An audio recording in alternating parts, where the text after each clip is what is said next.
تا وګټله. ګرمي وه او لمر لکه د مزدور په سر بادار کلک ولاړو. زه له نورو ورځو لږ ناوخته راغلی وم. تر ما وړاندې د مزدورانو او نورو خلکو لیکه چې تالاشۍ او لومړۍ دروازې نه د تېرېدو په تمه ولاړو.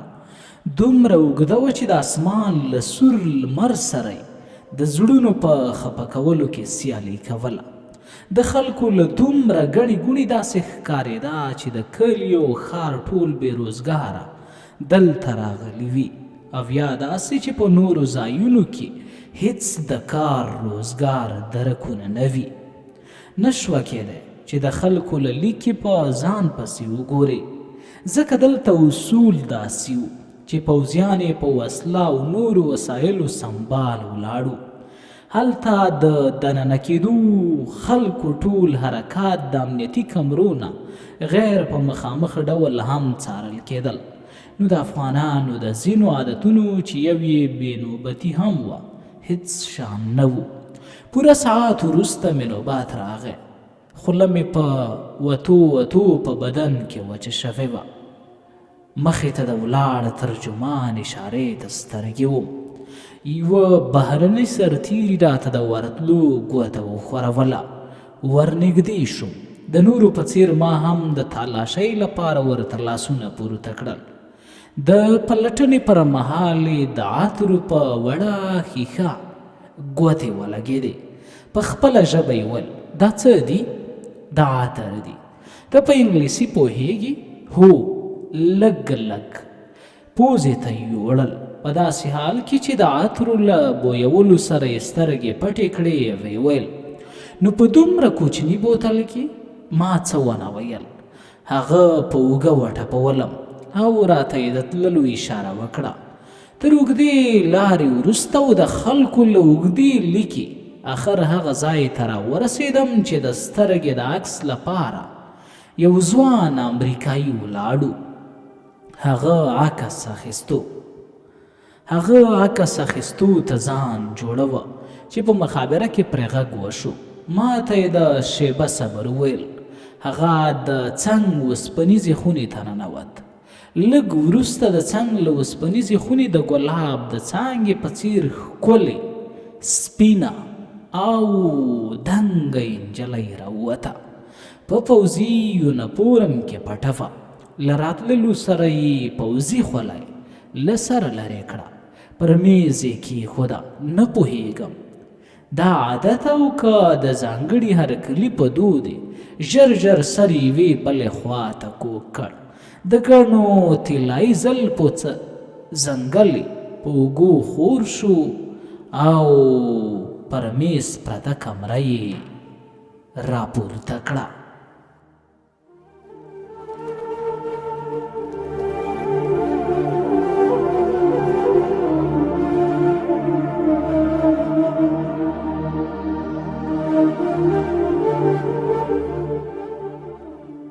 ما ته یو وار بیا په شنو غټو بڼورو سترګو راولیدل. پراخ سپین تندی، نری وریځې، ګرد بې داغه ځلېدونکی مخ او بې سینګاره ښکلا ته حیران پاتې شوم.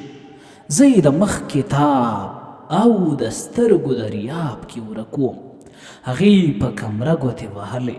څه وخت وروسته یې په خپله ژبه وویل: وبخه، ځڼ مې وکړ. اوس سمه شوه، سترګه دې ښه خلاصه کړه. دا خبرې نه وې، سمې مرغلرې وې. ما ورته سترګه ښه برګه کړه او هغې راته کمره نیولې وه. څو وارې بټن کېکاږله خو عکس نه سمېده. هغه هم شکي شوه. یو وار بیا یې راته د سترګې خلاصېدو وویل. دا ځل یې عکس واخیست، خو په اخیستو کې دومره ځڼ وکړ چې په کتو مې له سترګو اوښکې تویې شوې. هغې چې د کمرې له ایښودو وروسته بیا رالیدل، نو زما لمدې سترګې ولیدې. په خندا یې وویل: ولې ژاړې؟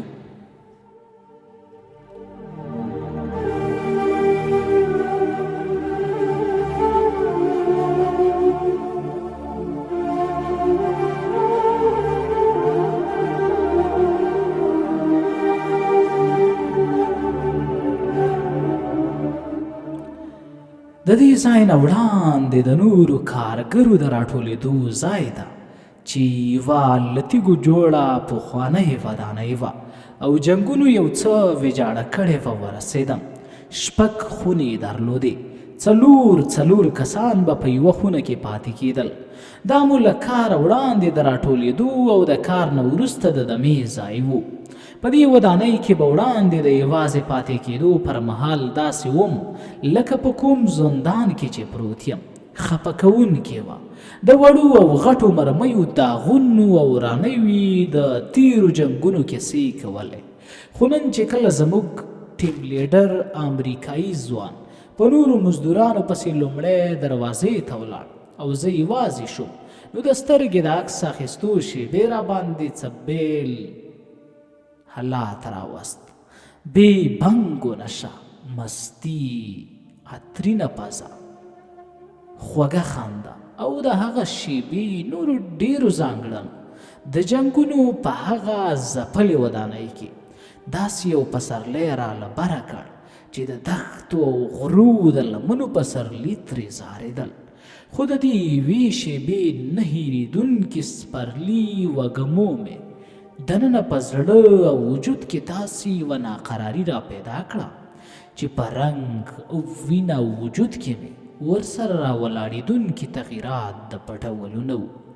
دا ویر او اضطراب په خپل ځای چې دغه د یوې شیبې په پسرلي پسې څومره خزانونه راتلونکي وو، او بیا دا قناعت تروړې ارماني ناره چې بوراګانو د سپرلي لمنې نیسئ، بوراګانو د سپرلو لمنې نیسئ، د ګلونو قابلې ګنې بدلو دي.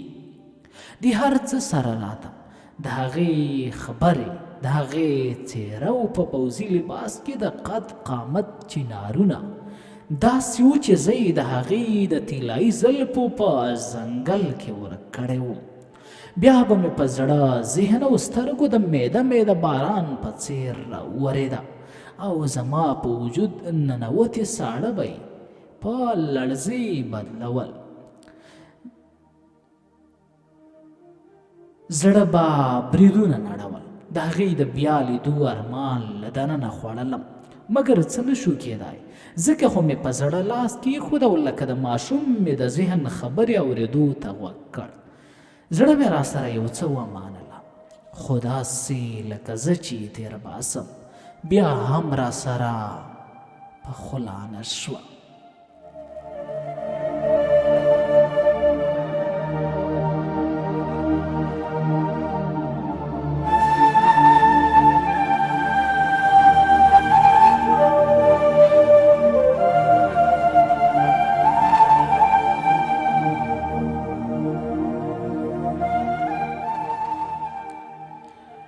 د موټر غرار لکه له خوبه چې را بیدار کړی، پاتې کارګر هم را ورسېدل. امریکایي زلمی نیغ زما خونې ته راغی، ودرېد او نرۍ مسکا یې په خپلو شونډو ولوبوله.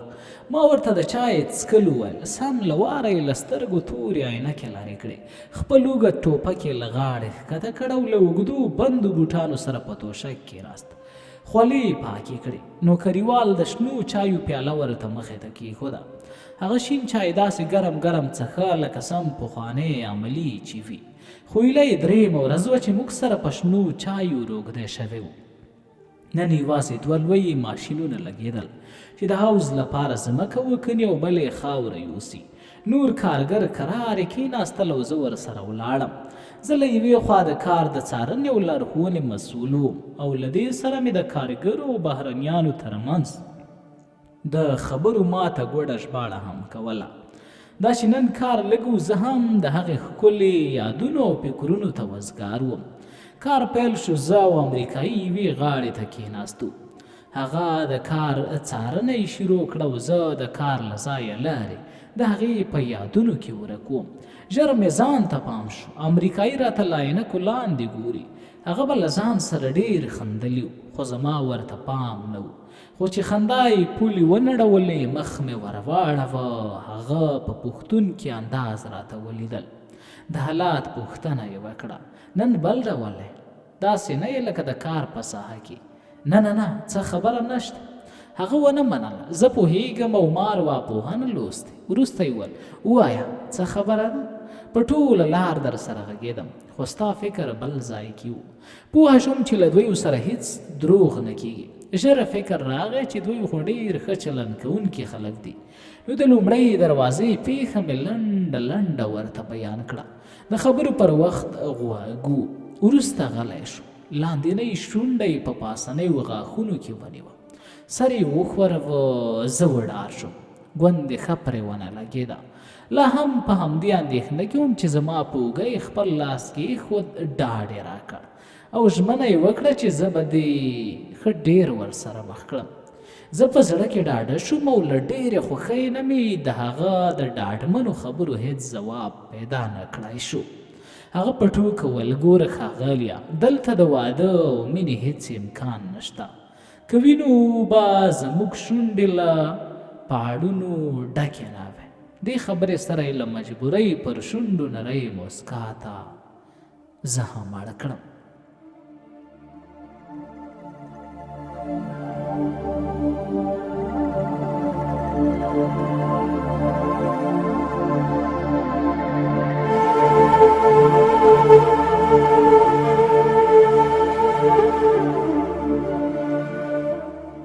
د حوض کار یو څه سر ته رسېدلی و خو د غرمې ډوډۍ لپاره ماشینونه بند شول. امریکایي څارونکي په خپل موټر کې ځای ته ورسولو. له لمونځ او ډوډۍ وروسته یې د پاتې کار ترسره کول وویل. موټر ته چې وختو لا یې دوهم ګیر نه و لګولی چې بیرته یې بریک ونیو. ما وویل ولې صاحب؟ وریځې یې راته پورته کړې. ویې خندل او کیڼ لوري ته یې اشاره وکړه. هغه خو نه ده چې ومې لیدل هماغه نجلۍ پلې روانه وه. زه لکه په خوله چې ګونګ شم. امریکایي مې رنګ او خاموشۍ ته ولیدل. موټر یې ژر تاو کړ. د هغې نجلۍ مخ ته یې ودروه. په خپله ژبه کې سر لنډه ستړي مشي او سلام وکړ. هغې نجلۍ چې ولیدم بیا یې خپلې تنکۍ ګلابي شونډې په خندا وګډولې. د هغې یوې شېبې سپرلي ته یې داسې روح ورکړ چې ورپسې خزانونه یې په منډو کړل. لاس یې راکړ. په دې شېبه کې چې هر څه یې وویل پرې ونه پوهېدم. زه یوازې مخ ته ځیر وم. هغې راسره په خندا د بیا لیدو ژمنه وکړه او روانه شوه. په قدمونو پسې مې ورلیدل. موږ هم روان شو. لږه ساه مې واخیسته. امریکایي راته وویل څنګه خوشحاله شوې؟ زه لکه خوب چې ګورم. په نارامۍ مې وویل هو. خو امریکایي په خوږه ترخه بیرته راغبرګه کړه. خو زه لکه خپله چې هم نه پوهېږم ومې ویل خو. ویې خندل او بیا یې داسې وویل لکه ښوونکی چې مې وي. دومره د زړه مراندې ورسره ما تړه. هغه له دې ځای نه ډېره لرې تلونکې ده او بیا ستا او د هغې اړیکه تر دې ځایه ده. بیا وایم چې هغه له دې ځایه تلونکې او ته به پاتې کېږي. ما یې خبرې په غور اورېدې. د خپل فکر او فرهنګ په اړه مې ورته هېڅ ونه ویل. زموږ ځای راورسېد. کارګر ښکته شو. زه او امریکایي لا ناستو. غږېدو. ما ورته موږ سره د ډوډۍ خوړنې ویل. نه زه هلته ډوډۍ خورم. هسې نه د چای غوندې مې دلته په ډوډۍ هم راواړوئ. دې سره په خندا روان شو.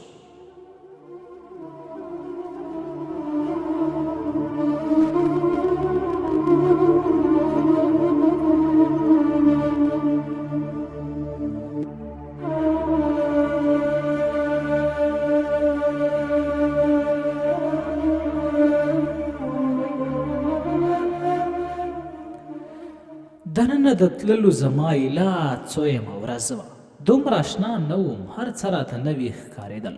د امریکایانو قرارګاه، ترې چاپېره اوسپنیزې بندې لارې، چاپېره دیوالونه، دوه درې ځایه د افغانانو، ورپسې د امریکایانو تالاشي، د سترګو عکس، د ګوتو سرونو لیدنه. د دې ټولو له پوره ډاډه کېدو وروسته کارت ورکول او له هغې وروسته د خپل مشر امریکایي انتظار. دا ټول د یوه نابلده کس لپاره خامخا نوي وو. دا په ننګرهار کې ځانګړی او په ګرد افغانستان کې د امریکایي ځواکونو له لویو هوایي ډګرونو څخه او د امریکایانو یو لوی نفوس پکې ځای پر ځای بې بریده پراخ میدان. ما د خپلو کارګرو د مشر او ژباړونکي په توګه دنده درلوده او تنخوا به د ټیکې د رئیس لخوا چا چې ورسره د مشینرۍ قرارداد کړی و راکوله کېده. دا د ټیکې نظام امریکایانو راوړ. دغه ډول پروژې د امریکایانو په شتون کې تر دا اوسه چې 2014 میلادي کال روان دی ځینې خاصو کړیو ته داسې ورکول کېږي چې د څو قراردادیانو ترمنځ بدلیږي. دغه ټیکهداران او د پروژو د راکړې ورکړې په سر کې ځینې بهرني ترجمانان او نور شریک وي. دوی د پروژې له نیمایي ډېر لګښت داسې سره اخلي چې هغه د چا خبره نه لاس خوږ او نه پخه، خو زیان یې هغه خلکو ته رسیږي چې پروژه ورته پلي کېږي. او تر دې لوی زیان یې همدا د ټیکې سیستم له لارې د نورو په تڼاکو د ټیکهدارانو د ښځو لوڼو او بچیو د مخ سره دي چې د مزدورانو وینې پکې ځلیږي. دغه ټیکهداران که د اوړي په یخو خونو او د ژمي په ګرمو خونو کې ناست وي او د نورو د لاسونو تڼاکو ته حسابونه کوي، دوی که په میاشت کې یو وار دوه له پروژې لیدنه کوي نو هم نظر یې په خپلو ماشینونو وي. د کار معیار او د مزدورانو په حالات یې سترګې ړندې وي. په ننګرهار هوایي ډګر کې زموږ په څېر نور سلګونه افغانانو هم کار کوه او په بېلابېلو پروژو کې بوختو. دلته ټول کارونه د همدې ټیکې په بڼه وو. عادي کارګر هم په لوی شناخت په کار لګېدل. امریکایي ځواکونو سره په نورو لسګونو پروژو کې په بوختو کارګرو سربیره لسګونه نور افغانان له دوی سره په پوځي دندو بوختو. دوی به په لومړیو کمربندونو کې ولاړو. دوی به خپلو افغانانو سره تر بهرنیو ډیره سختي کوله. پر عاداتو سربیره چې بهرنیو ته شوي وو هیڅ ډول افغان پالنه نه وه ورپاتې. ډیری شاړي وو. دوی له رنګونو هسې هم سره دي او نه یوازې په ننګرهار هوایي ډګر کې بلکې په اکثره ولایتونو کې له امریکایانو سره ګډ لیدل کېږي.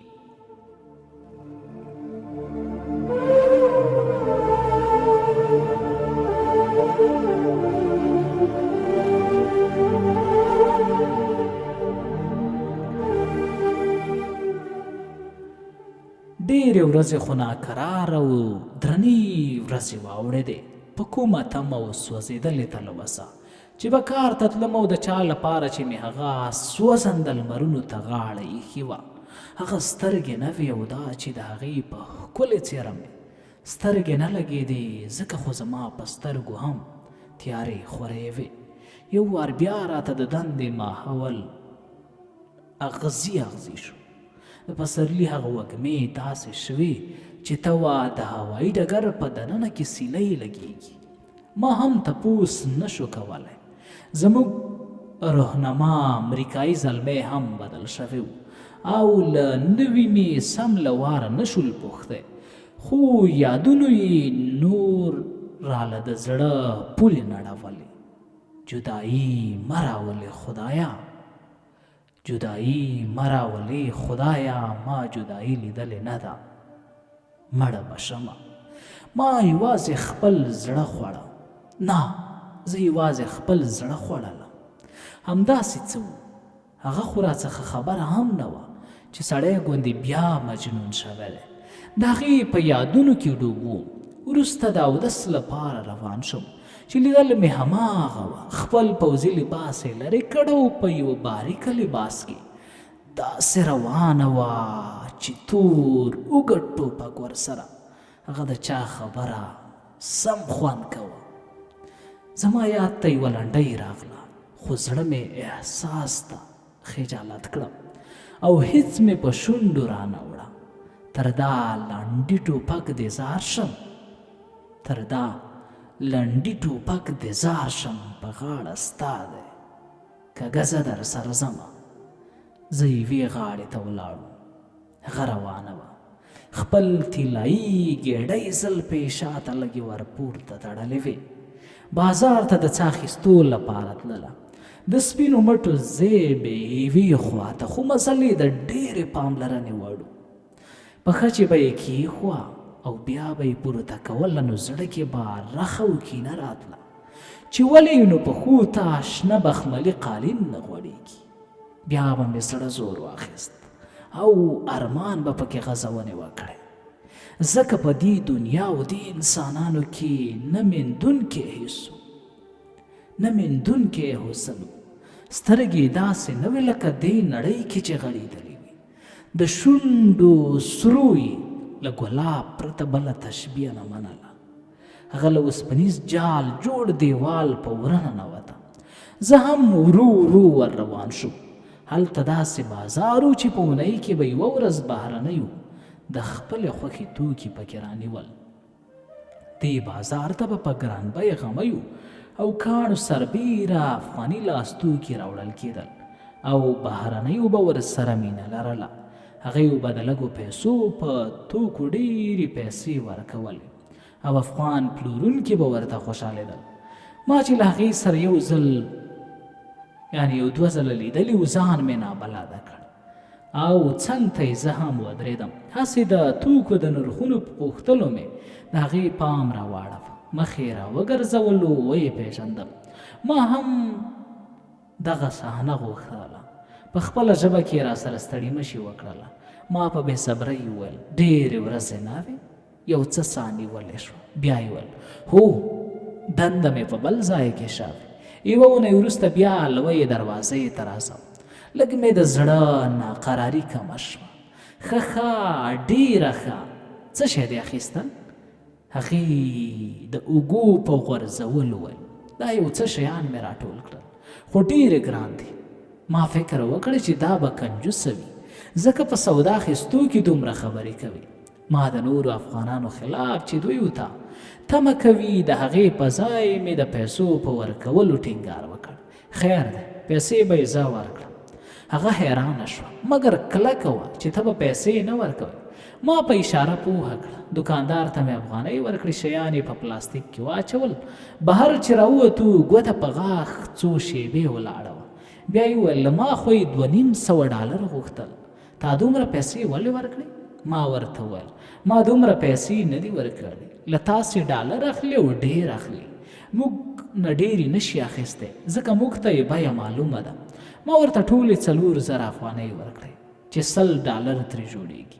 لږ یې تندی ګونځې شو، بېرته یې د تندي کرښې ورانې شوې، شونډې په خندا خورې کړې.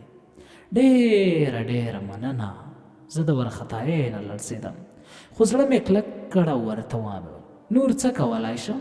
په هماغسې غوړېدلې خندا یې ویل نه ډېره مننه. بیا ګورو. هغه ولاړ او پرله پسې نه یې زما په ذهن کې داسې یو قیامت جوړ کړ لکه څوک مطرب چې د رباب له یوه ترنګ سره د رباب تار زر ځلې په لړزه کې راولي. له ما هر څه هیرو، دا مې هم هیرو چې به څه پسې له ځایه راپورته شوی وم. د خپل یار د مینې داسې دیوانه یم، د خپل یار د مینې داسې دیوانه یم چې خبر نه په کعبه نه بتخانه یم.